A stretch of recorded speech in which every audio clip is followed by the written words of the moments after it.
Bukod sa ruta ng prosesyon ng Poong Jesus Nazareno, nagsasagawa rin ng clearing operations ang MMDA sa mga alternatibong ruta. Live mula sa Quezon City, may unang balita si James Agustin.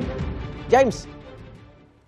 Igang, good morning. Unang hininto ng MMDA Special Operations Group sa kanilang operasyon ngayong umaga yung dalawang armored car na nakahambalang sa bangketa sa Quezon Avenue malapit sa panulukan ng Examiner Street dito sa Quezon City. Pagsapit naman sa Dapitan Street, dalawang sasakyan nakaparada sa sidewalk ang inabutan. Ang SUV ay may driver kaya tinikita na lang. Tinaw naman ang isang AUV matapos ang 5 minutong palugit. Sa Dapitan Arcade, pinakisita ang ilang mga paninda na nakahambalang sa bangketa. Hinatak din ang isang sports car na nakapark naman sa sidewalk.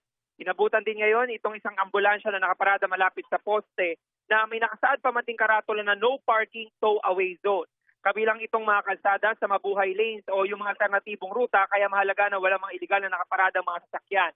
At ngayon ay ongoing ito'y sinasagang operasyon ng MMDA dito sa area ng Quezon City. Yung Manila, ako po si James Agustin para sa GMA Integrated News. Igan, mauna ka sa mga balita, mag-subscribe na sa GMA Integrated News sa YouTube para sa iba't ibang ulat sa ating bansa.